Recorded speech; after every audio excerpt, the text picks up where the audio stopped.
तो ब्रेक के बाद आपका स्वागत है। देख रहे हैं आप खबरें अभी तक। और आज मतगणना का दिन है। जी हां, चुनावी नतीजों का दिन है। सुबह 8 बजे से जिला परिषद के नतीजों के लिए मतगणना शुरू हो चुकी है। 8 बजे से बैलेट पेपर की मतगणना और 9 बजे से मतगणना शुरू होगी ईवीएम की। उम्मीदवारों की किस्मत का फैसला आज सबके सामने होगा और हम आपको तस्वीर दिखा रखे हैं अलग अलग जिलों की कि किस तरह से मतगणना केंद्रों पर चाक चौबंद प्रबंध किए गए हैं, कहां कितनी टक्कर देखने को मिल रही है। मेरे सहयोगी खबरें अभी तक के संवाददाता गुलशन ग्रोवर हमारे साथ बने हुए हैं, तो वहीं अनिल राठी फरीदाबाद से हमारे साथ लाइव जुड़े हुए हैं। सबसे पहले गुलशन का हम रुख करते हैं। गुलशन, जैसा कि आप बता रखे थे, जब कोई भी दल पहली बार सिंबल पर चुनाव लड़ रहा होता है, दबाव बहुत ज्यादा होता है। ऐसे में क्या तस्वीर आपके यहाँ बनती नजर आ रही है? कितनी कांटे की टक्कर है और कितनी उम्मीदें किस पार्टी को है?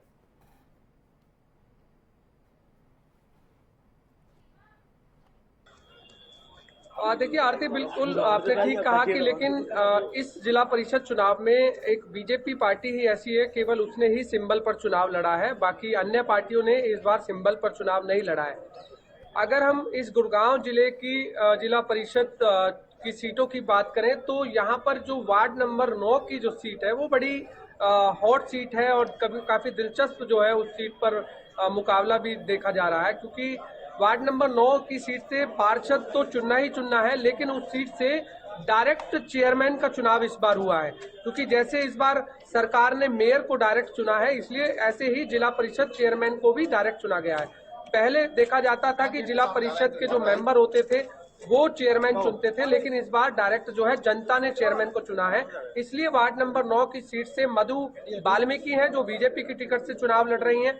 इसके अलावा पटौदी से जो दो पूर्व विधायक हैं उनकी पुत्रवधु चुनाव लड़ रही है और एक जेजेपी के नेता हैं दीपचंद, वो उनकी भी बेटी चुनाव लड़ रही है। तो इसलिए ये दिलचस्प मुकाबला है। गठबंधन की सरकार बेशक है और इसी और जेजेपी के एक नेता भी है दीपचंद, उन्होंने अपनी पुत्रवधु को चुनाव में उतारा है। तो ये सीट इसलिए भी हॉट बनी हुई है।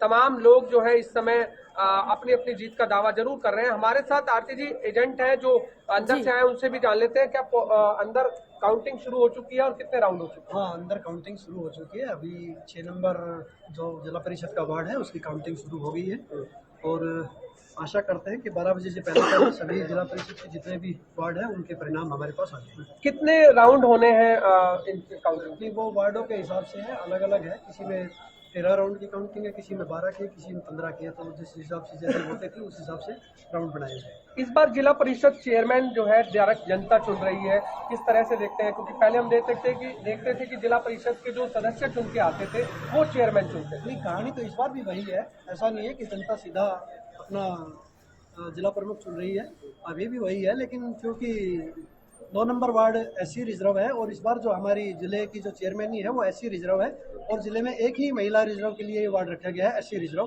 तो वो पार्षद के ही चुनाव लड़ रही है, लेकिन पार्षद के चुनाव से वो सीधा वहाँ चेयरमैन बनने जा रहा है। जो भी 9 नंबर वार्ड से जीतेगा वो जिला प्रमुख बनने जा रहा है। अच्छा, एससी आरक्षित सीट इस बार चेयरमैन की एससी आरक्षित सीट है और एक ही नंबर है महिला रिजर्व का, 9 नंबर वार्ड, जिसमें दीपचंद जी हैं जो जेजेपी के 2019 में चुनाव लड़ चुके हैं विधानसभा का, उनकी पुत्री है। एक भूपेंद्र चौधरी जी हैं जो पूर्व में एमएलए रहे कांग्रेस से पटौदी से, उनकी पुत्री है। एक गंगाराम जी हैं जो इनेलो से पूर्व में विधायक रहे, उन्होंने अपनी पुत्रवधू को मैदान में उतारा है। और भारतीय जनता पार्टी की तरफ से वहाँ मधु वाल्मीकि की, जो कि समाज के सबसे निचले पायदान पर बैठे व्यक्ति को टिकट देकर भारतीय जनता पार्टी ने काम किया। तो हम ऐसी आशा रखते हैं कि सभी 27 गांव वहाँ से भारतीय जनता पार्टी के प्रत्याशी मधु वाल्मीकि के पक्ष में मतदान करके उनको जिताकर जिला प्रमुख बनाने। काफी समय से इंतजार था कि वोटिंग कब हो, आज वो दिन आ गया है मतगणना का। इस तरह से देख रहे हैं रुझान लोगों में भी? देखिए, 2 साल के आसपास का समय हो गया था और ये सबसे छोटी सरकार है पंच, सरपंच, जिला परिषद और ब्लॉक समिति, क्योंकि सबसे ज़्यादा जरूरत लोगों को, गांव के लोगों को विशेषकर इन्हीं लोगों से पड़ती है अपने काम कराने के लिए। तो स्वाभाविक सी बात है, आज यहाँ इस स्टेडियम में, इसमें अपने कॉलेज में आप देख रहे हैं कितनी बड़ी संख्या में यहाँ लोग आए हुए हैं अपने नेताओं के रुझान और उनका हालचाल जानने के लिए। देखिए, हम देख रहे हैं कि लगातार लोगों में एक दिलचस्पी थी कि कब चुनाव हो। आज वो चुनाव भी हो गए, वोटिंग का दिन है। काफी लंबा बाहर जो है भीड़ भाड़ भी देखी जा रही है। अंदर का किस तरह से नजारा आप लोग को? आज की जो मतदान की जो गिनती हो रही है उसमें सभी के जितने भी कैंडिडेट हैं, सभी के जानने वाले, परिचित, परिवार वाले सब आए हैं। सभी में खुशी है। अब जीतेगा तो एक 2 रिजल्ट के बाद पता लगेगा लेकिन सभी लोगों में खुशी है कि सब कहीं न कहीं अपनी जीत को जाहिर कर ही रहे हैं। भाईचारे का चुनाव कहा जाता है, जिला परिषद का हो या फिर ब्लॉक समिति का हो। भाईचारे का ये तो कोई भी चुनाव हो, सारे चुनाव भाईचारे के होते हैं। किस तरह से इस बार का मुकाबला देख रहे हैं आप गुड़गांव जिले का? भारतीय जनता पार्टी जीत में है और 10 के 10 वार्डों में कमल के फूल। लेकिन कह रहे हैं कि 2 से 3 सीटों पर ही भाजपा को जीत मिल सकती है। ये घंटे 2 घंटे बाद पता लगेगा। पूरे आश्वस्त हैं आप लोग? वार्ड नंबर 9 की जो सीट है वो एससी आरक्षित सीट है। इस बार वो जहां से जो भी पार्षद चुना जाएगा वो सीधा चेयरमैन जो है चुना जाएगा। इस सीट को किस तरह से देखते हैं? इस सीट पे पुराने कई एमएलए लड़े हैं, जो हारे हुए एमएलए हैं, जीते हुए एमएलए वो भी लड़े हैं। प्रेजेंट में सिटिंग में पार्षद था दीप चंद भाई, वो भी चुनाव लड़ रहा था, चुनाव लड़ रहे थे। और भारतीय जनता पार्टी की प्रत्याशी मधु वो भी चुनाव लड़ रहे थे। तो जीत में है और ये जो 2 नंबर वार्ड की सीट है ये निश्चित रूप से भारतीय जनता अच्छा, गठबंधन की सरकार है और जेजेपी के एक नेता की पुत्रवधू भी चुनाव लड़ रही है, ऐसा भी पुत्री चुनाव लड़ रही है। वो अपनी कैंडिडेट उनके जेजेपी वालों का वो अपना लड़ाएगा। तो फिर हम ये जरूर जानते हैं आरती, क्योंकि भाजपा और जसपा गठबंधन की सरकार है, जसपा ने अपने भी वहाँ कैंडिडेट को खड़ा कर दिया। देखिए, अगर हम दीपाली चौधरी की बात करें तो जो दीपचंद भाई है, जो विधानसभा के चुनाव लड़े थे, उनकी पुत्री है। और चूंकि जेजेपी पार्टी ने यहाँ चुनाव सिंबल पे नहीं लड़े, तो वो इंडिपेंडेंट चुनाव लड़ रही है। भारतीय जनता पार्टी या जेजेपी का उससे कोई लेना देना नहीं है। जेजेपी और भारतीय जनता पार्टी का गठबंधन, और गठबंधन का प्रत्याशी वहाँ मधु मालवीय है। तो न तो दीपाली चौधरी जेजेपी की कैंडिडेट थी, वो इंडिपेंडेंट कैंडिडेट है। कोई भी दीपचंद किसकी साइड खड़े हैं? क्या अपनी पुत्रवधू की साइड खड़े हैं या फिर बीजेपी पुत्री की साइड खड़े हैं या फिर बीजेपी की कैंडिडेट? दीपचंद क्या था कि दीपचंद की पुत्री चुनाव लड़ी, तो स्वाभाविक सी बात है दीपचंद को तो फिर अपनी पुत्री के साथ खड़ा होना था। लेकिन दीपचंद के जो कुछ जेजेपी के जो कार्यकर्ता, उनकी हमें रिपोर्ट मिली थी कि उन्होंने भी जाके उनका सपोर्ट किया है इंडिपेंडेंट कैंडिडेट होने के बावजूद। तो ऐसे भी कुछ सुनने में मामले आए थे।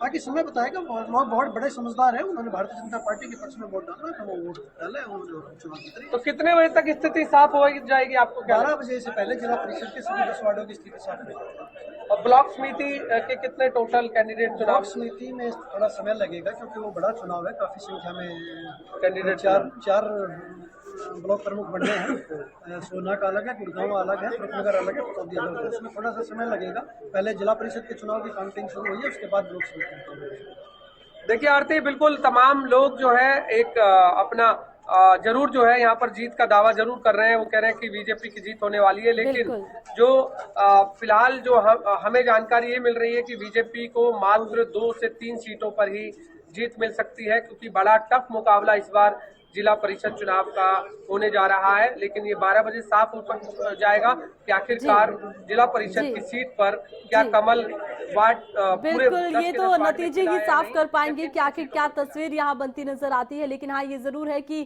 कांटे की टक्कर देखने को मिल रही है। अनिल का हम रुख करेंगे। जी अनिल, अब लगातार हम ये बातचीत कर रहे हैं कि किस तरह से अब तक टक्कर देखने को मिलती रही है, उम्मीदें भी हैं और बहुत सी उम्मीदें लेकर यहाँ पर उम्मीदवारों के समर्थक भी पहुंचे हैं। ऐसे में आपके यहाँ पर क्या तस्वीर बनती नजर आती है?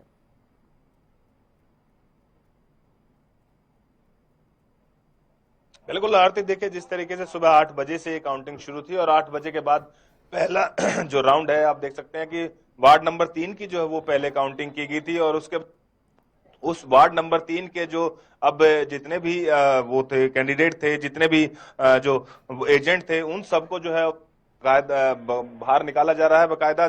और जो वार्ड नंबर 4 के हैं, उनकी जो है वो गहनता से जांच करने के बावजूद उनको जो है वो अंदर की ओर जो है वो भेजा जा रहा है। तो कहीं ना कहीं देख सकते हैं आपकी पुलिस व्यवस्था जो है वो बिल्कुल जो बाहर निकल रहे हैं उनके लिए अलग लाइन बकायदा जो है वो बनाई गई है, ताकि वो दोबारा से वापस ना जाएं। और ये 4 नंबर वार्ड के जो लोग खड़े हुए हैं वो अलग से हैं, जो उनको अलग से जगह निर्धारित की गई है। लगातार जो है वो कहीं ना कहीं सुरक्षा व्यवस्था जो है वो चूक ना हो, सुरक्षा व्यवस्था में किसी प्रकार की चूक ना हो, उसको लेकर के जो है वो कवायद की जा रही है। खुद एसीपी साहब देखिए लगातार जो है वो मौजूद हैं। एसीपी साहब लगातार जो है वो ड्यूटी चल रही है, कहीं ना कहीं किस तरीके का चल रहा है फिलहाल? बिल्कुल ठीक चल रहा है और जैसा ही ब्रीफ था, जैसा सोचा था वैसा ही चल रहा है। और ये वार्ड वाइज ही बुला रहे ताकि इसके अंदर जो सारी व्यवस्था है मेंटेन रहे। और बखूबी है एक वार्ड की अभी जो है सूचना भी जो हुआ है कि एक वार्ड का जो नतीजा कर दिया और दूसरे वार्ड की जो है हमने साइड पे अभी खड़वा करा के उनको लाइन वाइज सब चेक करके वो भी अभी काउंटिंग रूम में ही जाएंगे अभी। लेकिन डिक्लेयर शायद शाम को ही करेंगे। हाँ, उसके अभी आपको सूचना मिल जाएगी, लेकिन फिलहाल अभी तो काउंटिंग की जो है वार्ड वाइज इनको बांट दिया गया ताकि व्यवस्था मेंटेन की जा सके, जिसको अभी बखूबी जो है अंजाम दिया जा रहा है। देखिए व्यवस्था जो है वो इसी तरीके से की हुई है कि ताकि एकदम जो है वो भीड़ ना हो। वार्ड नंबर 3 जो है वो पहले किया गया, उसके बावजूद ये 3 के जो जितने भी कैंडिडेट और एजेंट हैं उन सबको जो है वो फिलहाल अब बाहर निकाला जा रहा है यहाँ से, और क्योंकि इनकी जो है वो काम वहां पे पूरा हो चुका है तो भीड़ वहां पे ज्यादा ना हो, इसको लेकर के खासा इंतजाम जो है वो फरीदाबाद पुलिस की तरफ से यहाँ पे दिखाई दे रहा है। और अब वार्ड नंबर 4 के जो एजेंट और जो कैंडिडेट हैं वो अंदर की ओर जा रहे हैं और इसके बावजूद उनकी अब मतगणना शुरू होगी और उनके जो मशीन है वो उनको खोला जाएगा और इसके बाद जब इनकी काउंटिंग पूरी हो जाएगी तो फिर इसके बावजूद वार्ड नंबर 5 के तो कहीं ना कहीं सिलसिलेवार तरीके से जो है वो इसी तरीके से जो है वो भेजा जा रहा है ताकि किसी भी प्रकार से जो कोई भी हिंसक या फिर कोई भी ऐसा उग्र कोई कैंडिडेट या उनके जो एजेंट हैं वो ना हो सके। तो इसको लेकर के खासा इंतजाम जो है वो फरीदाबाद पुलिस की तरफ से यहाँ पे दिखाई दे रहा है। जी बिल्कुल, खासे इंतजाम देखे जा रहे हैं, चाक चौबंद व्यवस्थाएं की गई हैं मतगणना केंद्रों पर। अच्छा देखिए अनिल, अब तो हम चर्चा कर सकते हैं किस तरह की टक्कर यहाँ पर देखने को मिल रही है, क्या मुकाबला बहुत दिलचस्प है यहाँ पर?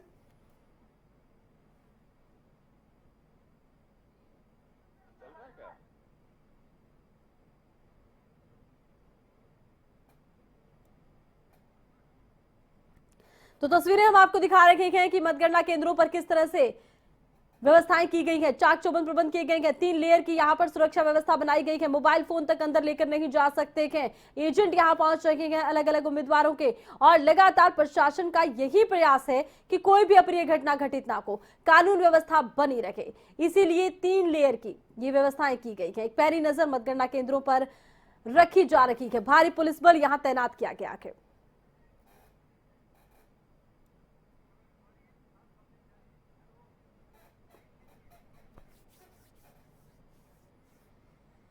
तो सुबह 8 बजे से मतगणना जारी है और लगातार अलग अलग जिलों की तस्वीरें हम आपको दिखा रहे हैं, पल पल की अपडेट आपको खबरें अभी तक दे रहा है, लेकिन वक्त है एक छोटे से ब्रेक का, कहीं जाइएगा नहीं, देखते रहिए खबरें अभी तक।